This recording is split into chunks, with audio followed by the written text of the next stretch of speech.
Assalamualaikum warahmatullahi wabarakatuh. Salam sejahtera bagi kita sekalian.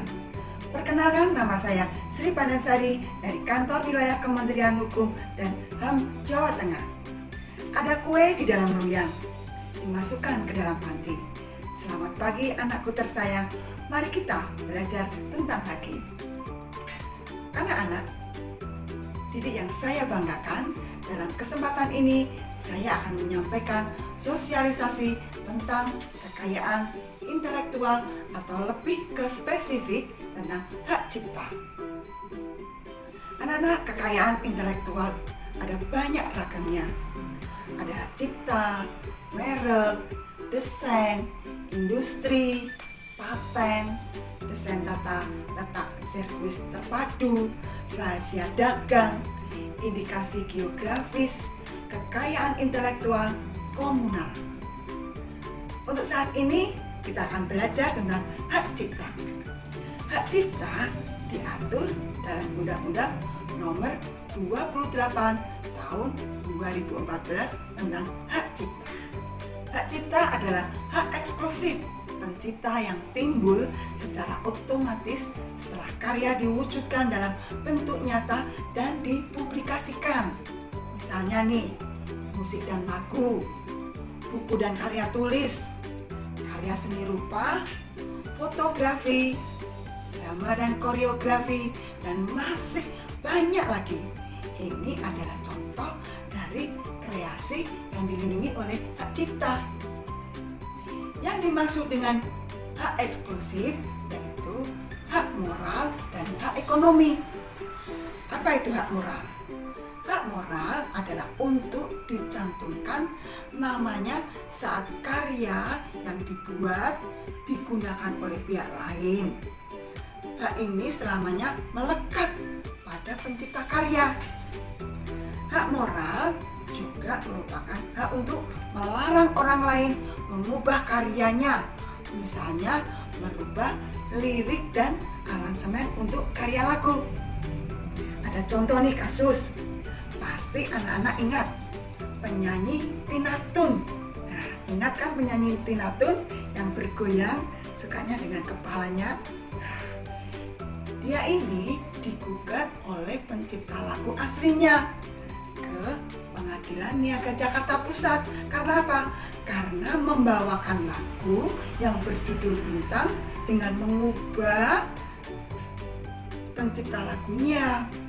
Nah, pencipta lagunya tersebut merasa dirugikan hak moral dan hak ekonominya. Hak ekonomi adalah hak untuk mendapatkan manfaat ekonomi dari penggunaan karya cipta. Jadi bisa penyanyi Tina Tun ini sudah bertujuan menghasilkan keuntungan, bertujuan komersial, tanpa seizin pencipta atau pihak terkait yang merasa dirugikan, sehingga perbuatan ini bisa dikatakan melanggar hukum atau melanggar hak cipta. Selanjutnya kita akan membahas perlindungan hak cipta. Hak cipta didapatkan secara otomatis setelah suatu karya dipublikasikan. Lama pelindungannya beragam sesuai dengan perwujudan karya ciptaannya. Yang pertama, perlindungan seumur hidup ditambah 70 tahun setelah pencipta meninggal dunia untuk karya berupa buku, lagu atau musik, lukisan, tari, drama, peta, seni motif, dan karya-karya sejenisnya. Yang kedua, perlindungan 50 tahun sejak ciptaan pertama kali dipublikasikan untuk karya berupa fotografi, sinematografi, program komputer, terjemahan karya cipta lainnya. Dan untuk yang ketiga, perlindungan yang ketiga, 25 tahun sejak ciptaan dipublikasikan untuk karya berupa seni tarapan. Nah, anak-anak bisa mencatatkan hasil karya ciptaan kalian kemana? Ke DJKI secara online melalui hakcipta.dkip.go.id. Karena ini penting sekali untuk mendokumentasikan seluruh karya yang dibuat sebagai bukti kalau kalian adalah pencipta karya yang asli.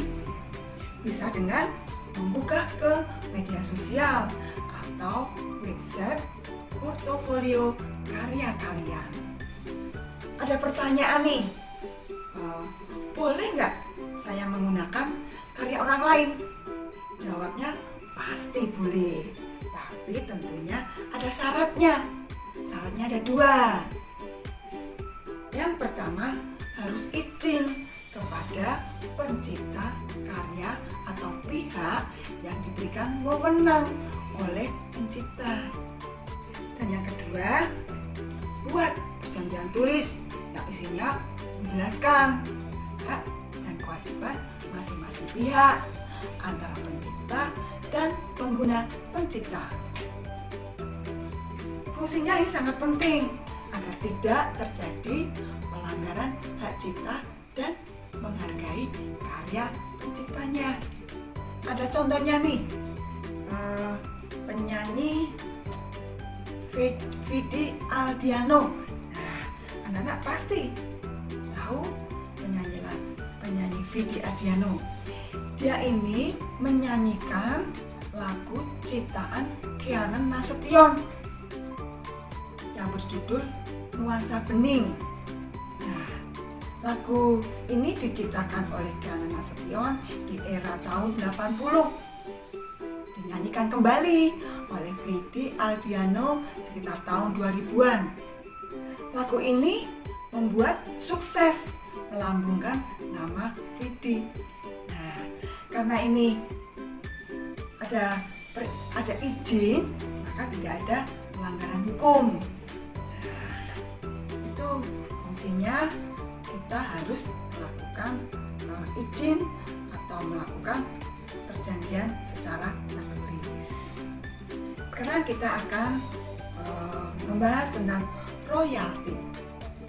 Royalti adalah imbalan atau pemanfaatan hak ekonomi suatu ciptaan atau produksi hak terkait yang diterima oleh pencipta atau pemilik hak terkait.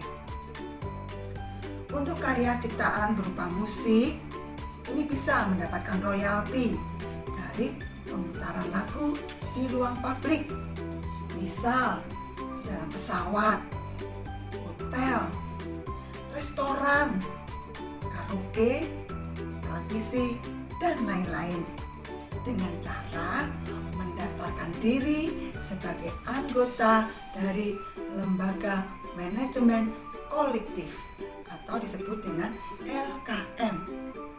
Lembaga ini bertugas menarik dan mendistribusikan royalti dari tempat-tempat tersebut.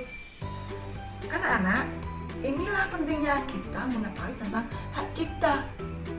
Jika ada pihak lain yang menggunakan ciptaan kalian tanpa izin, silakan tegur pihak tersebut atau bisa juga melaporkan ke kepolisian atau PPNS, penyidik pegawai negeri sipil Ditjen Kekayaan Intelektual, melalui pengaduan.dkip.go.id.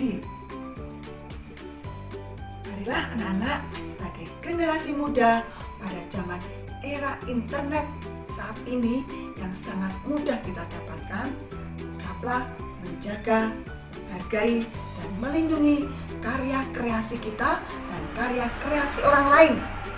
Teruslah berkarya, berkreasi, dan berinovasi. Sekian materi singkat yang kami sampaikan.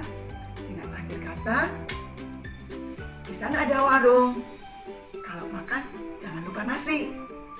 Demikian yang dapat kami sampaikan. Cukup sekian dan terima kasih.